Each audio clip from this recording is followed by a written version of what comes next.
바스 공동절기 문화 인사드립니다. 무효특강 현월TV 윤목사입니다. 녹화를 할 수 있을까 싶었는데 그래도 기회가 주어져가지고 또 이렇게 목요일 오전에 찾아뵙게 되었습니다. 이번 주 목요특강에서는 외모와 관련된 성경의 교훈을 상고하면서 제목에서 여러분들이 아실 수 있듯이 거기에 덧붙여서 성형수술이라고 하는 것, 이걸 갖다가 우리 신자들이 어떻게 바라봐야 될 것인가를 좀 고찰하는 시간을 갖고자 합니다. 이 부분은 원래 한참 전에 제가 다루려고 했던 주제이기도 한데 뭐 사안이 그렇게 중하지 않아서 미루다가 딱히 이번 주에는 정한 내용이 없어서 좀 작성을 해서 이렇게 전달하게 되었습니다. 미적 가치라고 하죠. 우리가 아름다움이라고 하는 것이 분명 하나님의 한 가지 속성이라는 사실을 우린 잘 압니다. 하나님께서 지으신 세상, 원래 참 아름다운 세상입니다. 성경에서 그것은 하나님께서 보시기에 좋았다라고 분명하게 명시되어 있지 않습니까? 특히 창세기 1장 하나님 보시기에 좋았다라는 말이 총 6번이 등장을 합니다. 창세기 1장 4절, 10절, 12절, 18절, 21절, 25절입니다. 그리고 마지막 7번째 좋았다라는 말씀을 하실 때는 하나님께서 그 지으신 모든 것을 보시니 보시기에 심히 좋았더라고 했습니다. 31절입니다.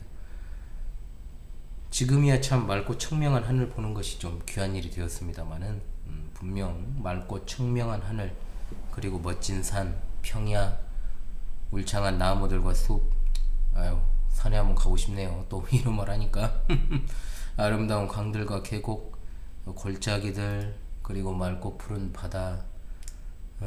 정말 이 동해 바다는 다르더구만요. 제가 항상 남해나 서해만 보고 있다가 올해 이제 속초 앞바다를 갔더니 정말 이렇게 물이 원래 이렇게 파랗구나 이런 생각을 했습니다만, 어찌되었든 호수도 그렇고요. 참 전라남도에도 멋진 호수가 많죠. 그리고 봄이면 어김없이 피는 수많은 꽃들, 뭐 봄만 되면 이제 각 지자체들이 아주 그냥 꽃축제 많이 하잖아요. 뭐 가을에도 마찬가지입니다만은.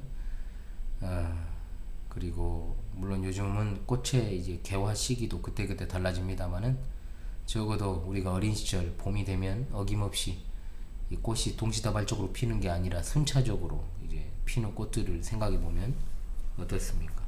나무들도 그렇죠. 풀들도 마찬가지입니다.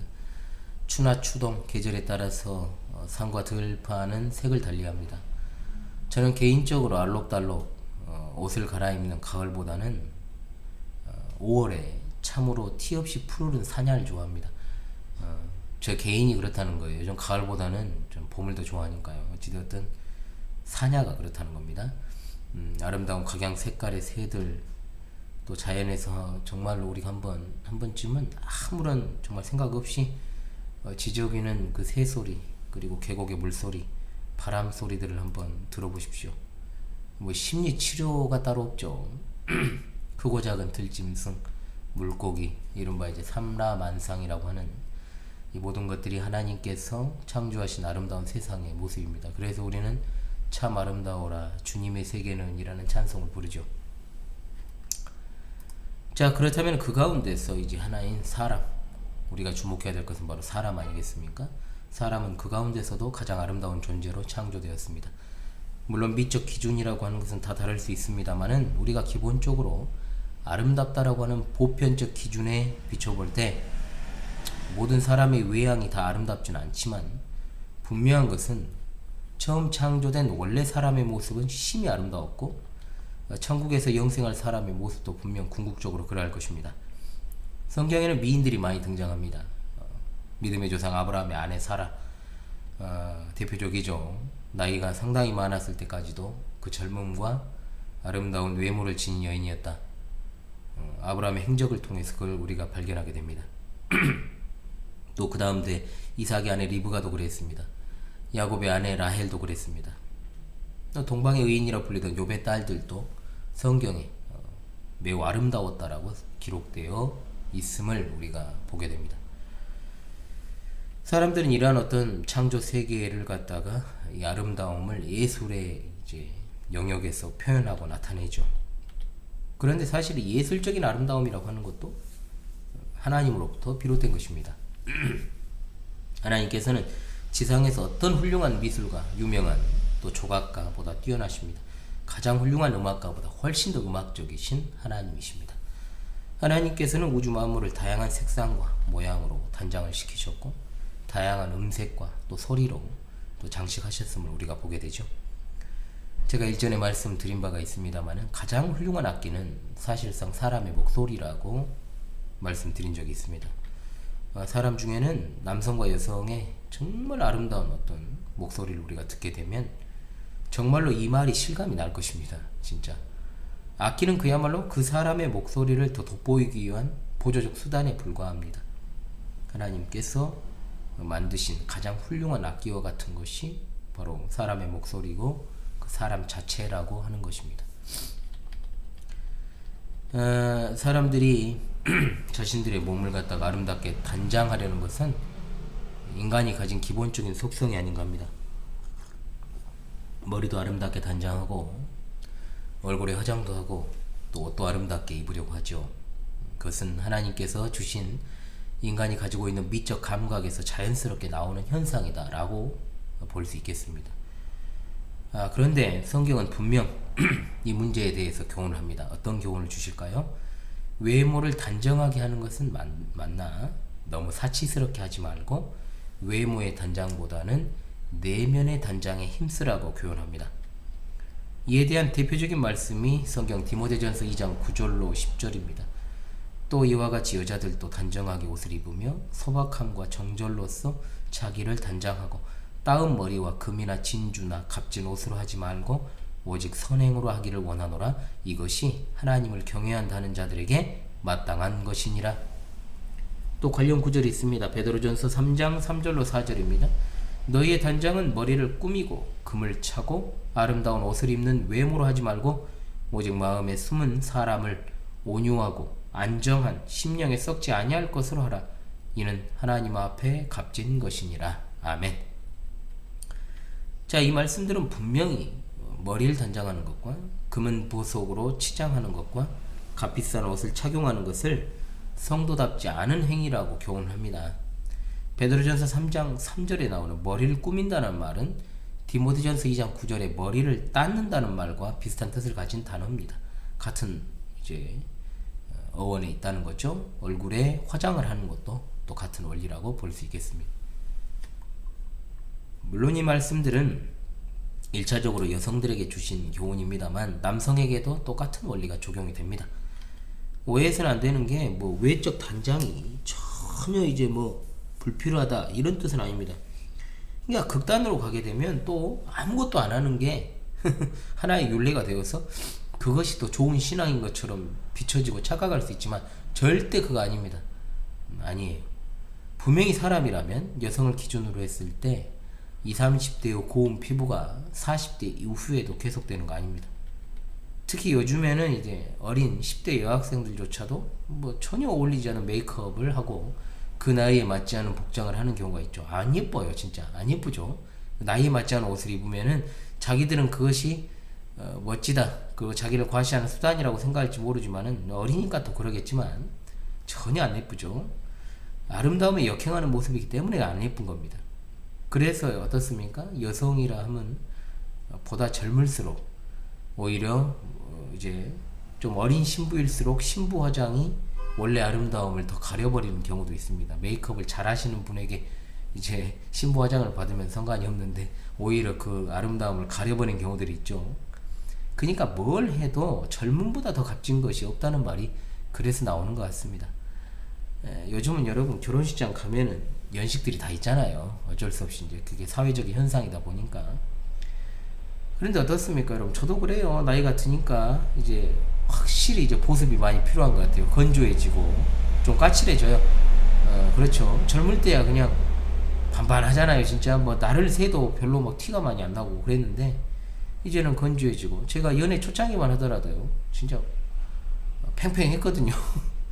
뭐 그때 잠을 별로 안 자고 뭐 아내를 만나고 해도 뭐 별로 그런 티가 전혀 안 난다고 아내가 얼마 전까지도 그런 이야기를 했었는데 그런데 어때요? 언제부턴가 거칠어지고 초췌해지고 그렇게 이제 보이기 마련이라는 거죠. 그렇다면 어떻습니까, 여러분? 여성들 같은 경우에는 피부를 위해서 가볍게 기초 화장을 하는 것이 필요할 것이고, 적절하게 머리 손질을 하는 것도 단정하게 기본적인 일이다 이겁니다. 남자도 어떻습니까? 머리 기르면 안 됩니다, 남자는. 그리고 수염도 기르면 안 돼요. 특히나 동양인, 우리 한국인 같은 경우에 매일 면도하고 깔끔하게. 저도 이제 저녁만 돼도 이제 약간 까매집니다. 그래서 저녁에도 이제 한 번씩 면도를 해야 그 다음날에 면도가 좀 더 쉬워지고 그런 이제 상황인데, 어찌되었든 간에 기본적으로 매일 면도하고 스킨과 로션을 하는 거 당연한 거 아니겠습니까? 특히 이제 한참 왕성하게 우리 청소년들, 특히 우리 휘연이, 휘성이, 하빈이 같은 경우에 이제 호르몬이 많이 분비가 되잖아요. 머리가 이제 굉장히 정수리 쪽이 쉽게 기름지니까 매일 머리를 감으라고 해도 말을 안 들어요, 이것들이. 더러운 놈들. 아무튼 간에 위생상 그렇게 하는 것이 좋은 일이고, 또 선천적으로 건조한 피부를 가진 경우에는 보습에 신경을 써야죠. 그건 매우 기본적인 일이에요. 혼자 사는 세상이라면요, 옷도 안 입어야 된다니까요. 그런데 그게 아니잖아요. 남한테 보이려고 우리가 단장하는 건 아니지만, 그래도 상대방에게 불쾌감을 주거나 또는 진짜 예의 없이 그렇게 상대방을 만나는 것은 분명히 잘못된 게 맞죠. 외모가 아니라 내면을 단장하라는 것이, 외모를 아예 포기하고 살아라, 네 멋대로 살아라, 이건 아니에요, 절대로. 그래서 약간 좀 극단으로 가는 사람들이 있으니까 제가 하는 말입니다. 따라서 성경이 금하는 건 뭐냐? 지나친 외모 단장, 거기에다가 시간을 허비하는 거, 그거죠. 지나친 외모 단장은 하나님을 알지 못하는 자들, 그리고 천국에 그 소망을 두지 않은 외적인 미의 가치를 두고 살아가는 세상 사람들이 하는 일이라 이 말입니다. 대표적으로 여러분, 아하방의 아내, 악녀의 이름으로 자주 거론되는 바알 숭배자 이세벨, 유명하죠. 이세벨이요, 죽기 직전에 뭐 했습니까? 눈을 그리고 머리를 꾸미고 있다가 죽었어요. 다윗의 대적이었던 아들 압살롬, 자, 하나님 나라의 대적이죠. 이 압살롬은, 이 압살롬의 외모가 얼마나 훌륭했는지 성경이 아주 그냥 머리부터 발끝까지 그 흠없는 외모를 칭찬하잖아요. 풍성한 머리숱을 자랑합니다. 머리부터 발끝까지 아름다운 외모였다. 견데 어떻습니까? 그의 최후가 어땠는지 한번 여러분 생각해 보십시다.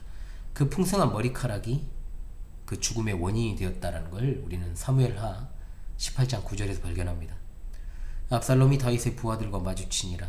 압살롬이 노새를 탔는데 그 노새가 큰 상수리나무 번성한 가지 아래로 지날 때 압살롬의 머리가 그 상수리나무에 걸림에 그가 공중과 그 땅 사이에 달리고 그가 탔던 노새는 그 아래로 빠져나가니라 말씀하고 있죠. 그러니까 뭐 민머리였으면, 머리숱이 없었으면요, 그냥 머리 뽑히고 말았겠죠. 얼마나 머리숱이 풍성했으면 여러분 걸려가지고 사람이 매달렸겠어요.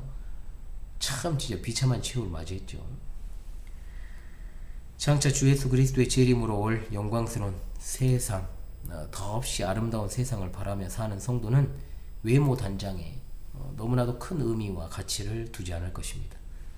그러므로 지나친 외모 단장 아예 하지 말라는 거 아니에요. 예를 들어서 여성들은 잘 알겠지만 미용실에 가서 머리 손질에 드는 비용이 장난 아니잖아요. 제 아내도 아내는 엄청 꾸미고 사는 여자가 아닙니다.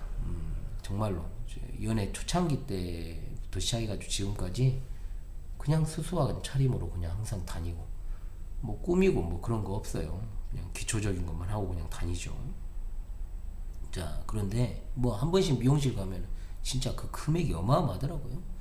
값비싼 화장품 어떻습니까? 값비싼 금은보석 장신구들, 값비싼 옷들, 명품으로 외모를 치장하는 건 성도다운 일이 아닌 겁니다. 그건 분명히 아니라고 봐야 됩니다.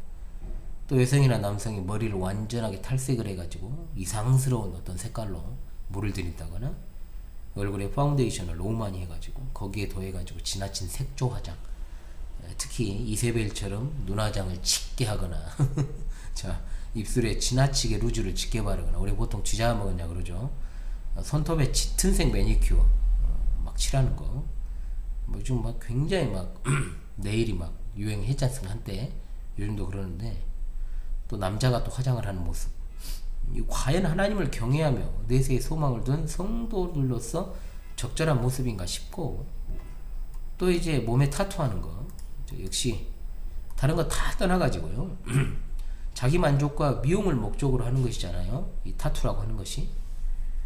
타투를 지만 보려고 하는 사람은 없다고 저는 생각합니다. 그잖아요. 타투는 말 그대로 내 피부에 그림을 그리는 거잖아요. 그건 분명 남에게 보이려고 하는 것입니다. 물론 남이 볼 수 없게 나만이 아는 곳에 타투를 했다면 날 수도 없겠습니다만, 대부분의 타투의 위치가 어디 있습니까? 목덜미, 팔, 다리, 여기에 심지어 여성들이 짧은 의상을 입게 되면 보일 듯 말 듯한 위치에 타투하는 것도 다 보여주려고 하는 거잖아요. 그죠?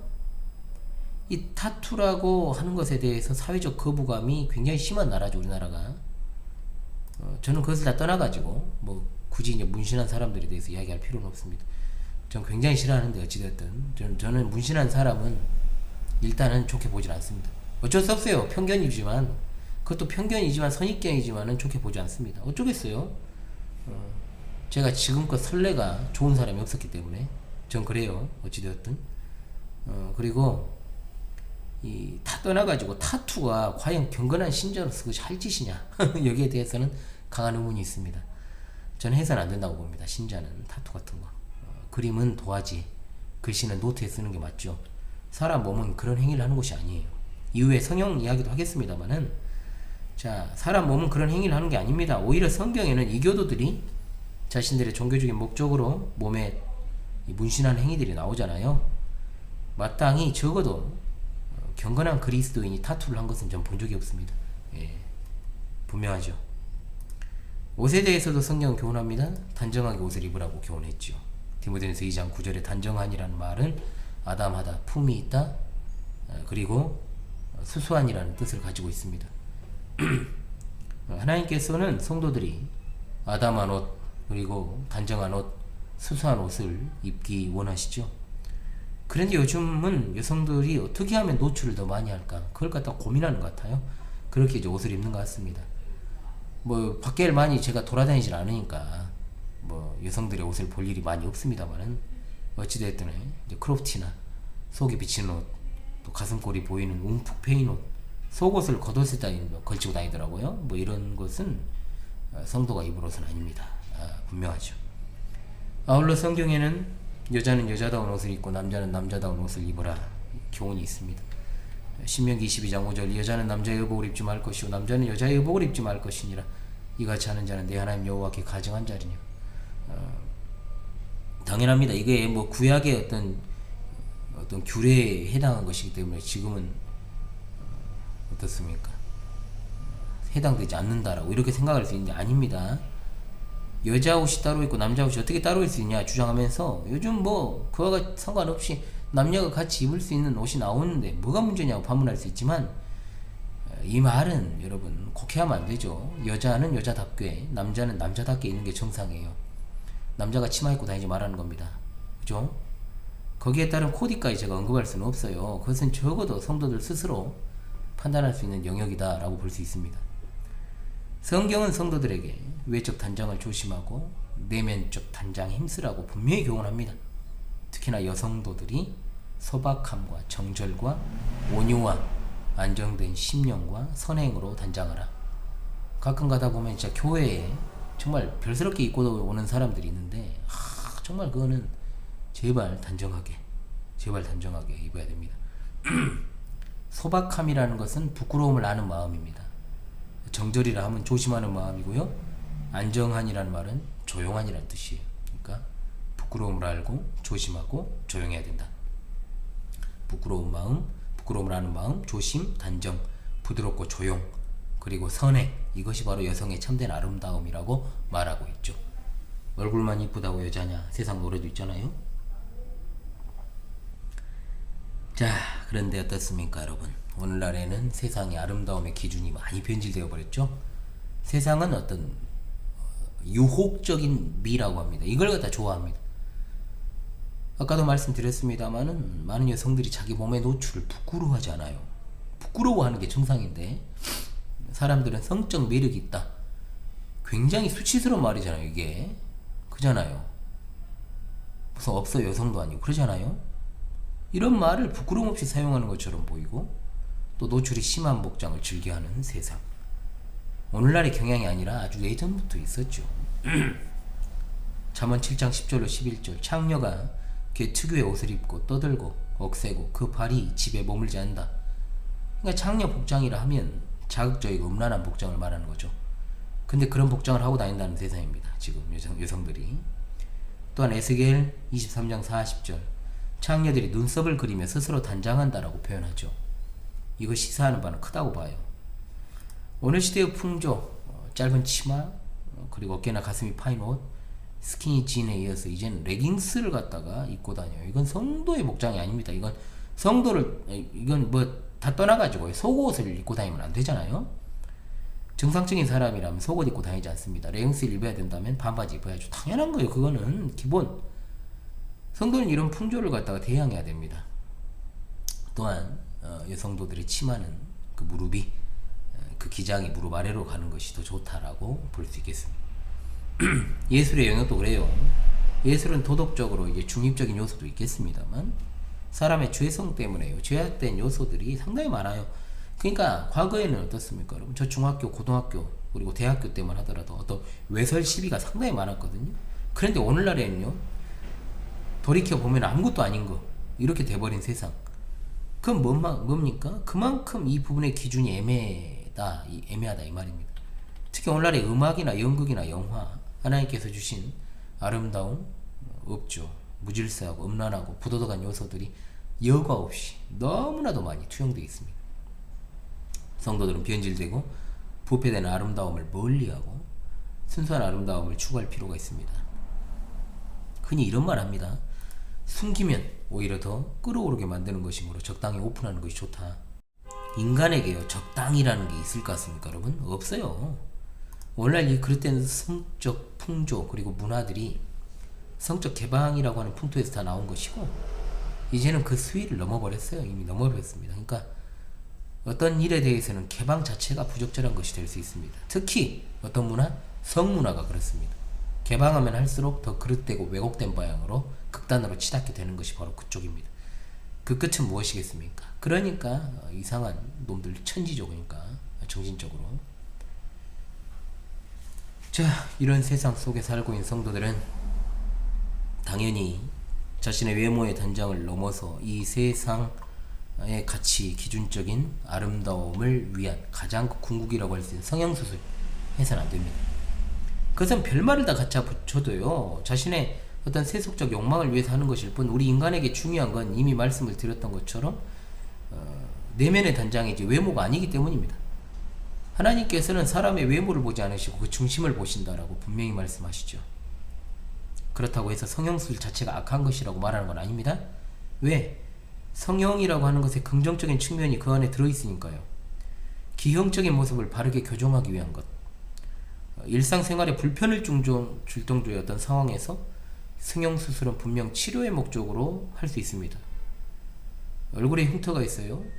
그런데 이것이 좀 그냥 흉터 말고 치명적인 흉터가 있어서 성형을 해가지고 어느 정도 회복이 될 수 있다면 해야죠. 해도 될 것입니다. 대표적으로 화상이 있을 것입니다. 화상도 이제 그 정도가 있습니다만 어찌되었든 혹은 불필요한 것들이 얼굴에 생겨가지고 또 일상생활에 지장을 주는 것이라든지 또 턱의 부정교합. 저도 요즘 턱이 그렇게 턱이 한번 빠졌더니 예전에 그 턱 빠졌을 때도 예전에 수련회 준비할 때였던 것 같아요. 그래서 전에 있던 교회에서 그거 나와서는 이제 좀 아파요 한 번씩. 턱의 부정교합으로 인한 얼굴이 이제 기형적으로 일그러지고 이제 삐뚤어진 경우 이런 경우에도 좀 고려해 볼 수도 있을 것입니다. 그런데 여러분 오늘날 그런 경우로 성형수술을 하는 사람들이 많아서 성형외과가 늘어났겠어요? 아니잖아요. 여러분 잘 아시지 않습니까? 코로나 때 성형하는 여성들이 굉장히 많았다고 하죠. 마스크로 가릴 수 있으니까 일단 코나 하관을 성형하는 일들이 많았고 한국 여성들이 기본적으로 이제 하기 때문에 이게 이제 성형수술의 축에도 못 들어간다는 쌍수. 이 쌍수 같은 경우도 마찬가지입니다. 성형수술의 장점을 이야기하는 사람들은 일단 사람이 가질 수 있는 자신감을 이야기하고 적극적인 어떤 사회활동을 위한 촉매제의 역할을 한다고 이야기를 합니다. 케이블 방송에서 한참 성형수술과 관련된 프로그램이 유행할 때도 있었죠. 그러나 이는 하나님을 모르는 사람 한정이에요. 그들이 그와 같은 것을 통해서 혹 뭐 삶을 재발견하고 의미를 되찾았을지는 모르겠습니다만 하나님을 아는 성도들이, 하나님을 경외하는 성도들이 할 일은 아닙니다. 이미 말씀을 드렸듯 성형수술을 긍정할 수 있는 것은 치료의 목적이 있을 경우, 외모를 돋보이려고 성형수술하는 것은 바람직하지 않습니다. 해서는 안 됩니다. 얼굴 성형에 있어서 거의 끝판왕이 양악이잖아요. 양수술. 코나 이마에 어떤 뭘 집어넣는 것과는 비교할 수 없을 정도니까 이건 거의 인간 개조의 영역이잖아요. 이게 사람 틀이 바뀌어버리는. 저는 지금 우리 신자들의 태도를 말하고 있지 뭐 성형수술 자체가 뭐 악하다 비판하다 이거 아니에요. 물론 성형수술 자체가 이 사회에 만연하게 된 것 저는 바람직하지 않다고 보지만 그래도 저는 성도가 성형수술을 해도 되는가라고 하는 측면에서 이것은 바람직하지 않다는 걸 분명히 말씀드립니다. 또한 그리고 성형이라고 하는 것은 분명 다른 사람의 모습으로 자기 원래 모습을 벗어버리는 거잖아요. 성형수술의 부작용도 부작용이지만 치료의 목적이 아니라 단순히 아름다움을 위한 것이라면, 자신의 어떤 이기적인 욕망을 위한 것이라면 그것의 끝은 절대로 좋은 결과로 나올 수 없고 실제로 그런 사례들이 많습니다. 성형수술이 없던 과거, 아주 과거요. 사람들이 어떻습니까? 가면을 썼죠. 그래가지고 자기를 알아보지 못하게 하는 그런 일들이 일반적이었습니다. 오늘날엔 사람들이 자신의 피부와 뼈를 발라내고 잘라내서 이제 가면을 쓴다고 봐야 되겠죠. 자기가 아니잖아요. 그건 성형수술을 통해서 그렇게 하고 있다고 본다면 과연 그것이 바람직한 일이라고 볼 수 있을까요? 현대판 가면은 코로나를 기점으로 해서 보편화된 이제 마스크 착용이죠. 쌍수한 눈에 화장을 진하게 하고 아이라인도 짙게 그리고 그리고 마스크를 갖다가 와잠까지 끌어올려 가지고 그렇게 쓰고 다니면 다 미인이죠. 그죠? 그래서 한참 마기꾼이냐 마해자냐 말들도 많고, 과연 이것이 방역이 목적인지 사람들의 입에 재갈을 물린 것인지 뭐 저는 이제 후자로 봅니다만 어찌되었든 간에 알 수가 없었죠. 우리는 다른 걸 다 떠나서요, 우리 자신 즉 우리의 얼굴까지도 하나님께서 주신 것임을 생각을 해야 됩니다. 우리 얼굴의 생김새, 나는 나만의 생김새가 있잖아요. 나만의 고유성이잖아요. 이게 피부 색깔, 이거 우리가 선택한 게 아닙니다. 하나님께서 날 때부터 생내적으로 우리에게 주신 것입니다. 왜 사람들이 저마다 생김새가 다릅니까? 다른 존재이기 때문에 그렇습니다. 그런데 과거에 강남미인이라는 제목의 드라마가 생각나네요. 이 말이 뭔 말입니까? 그 지역에 가면 흔하게 볼 수 있는 얼굴이다. 그래서 이제 강남미인이란 말이 이제 생겨났죠. 인위적인 얼굴이잖아요. 요새도 그러고 아이돌들 봐봐요. 공장에서 마치 찍어낸 것처럼 비슷하잖아요. 또 연예인들 중에 성형한 뒤에 서로 이제 상당히 비슷하게 얼굴을 하고 있으니까 누가 누구라고 이제 말할 수도 없는, 좀 헷갈리는 그런 사람들도 몇 있는데 진짜 안타깝더라고요. 진짜 저렇게 해야 됐을까? 양악을 하면 완전히 변해버리잖아, 인상이. 얼굴로 가지고 사람의 미를 판단하고 기준 세우는 건요, 세상 기준이지 하나님 기준 아닙니다. 절대로 이건. 쌍수는 성형도 아니다 이렇게 말하는 세상이지만 쌍수는 기본인 듯 여겼던 그런 과거에 우리 여러분 중에도 있겠죠. 그런 어떤 모습을 반성하는 계기로 삼는 이 강의가 되었으면 합니다. 하나님이 주신 외모이기 때문에 인간은 자랑할 것이 없어요. 그래서 수술에서 변형되어서 미인이 되었다. 그럼 더 자랑할 게 없는 겁니다. 더 수술해가지고 미인 되었다. 정말 그건 자랑할 게 아닌 거예요. 인간의 잘생긴 외모요, 남에게 뽐낼 것이 못 됩니다. 적어도 우리 신자들은 여기에 대해서 정확한 입장을 가지고 살아야 됩니다. 세상에서 제일 자랑할 것이 못 되는 게 잘생긴 외모죠. 본인이 또는 자녀들이 치료의 목적이 아니라 성형수술을 고려하고 있다면 그것이 반드시 잘못된 것임을 알려주시기 바랍니다. 치유의 목적까지만 성형은 바람직합니다. 성형외과 관련자들이 저를 싫어하겠지만 사실이 그러한 건 어떻게 했어요? 네, 오늘 목요 특강을 통해서 성경이 말씀하는 외면의 단장에 관한 교훈을 살피고, 또 그리고 덧붙여서 성형수술에 대한 우리 신자들의 태도가 어떠해야 하는지를 살폈습니다. 아무쪼록 하나님 보시기에 훌륭한 그리스도인들로 아름답게 내면의 단장에 더욱더 충실하시는, 무엇으로?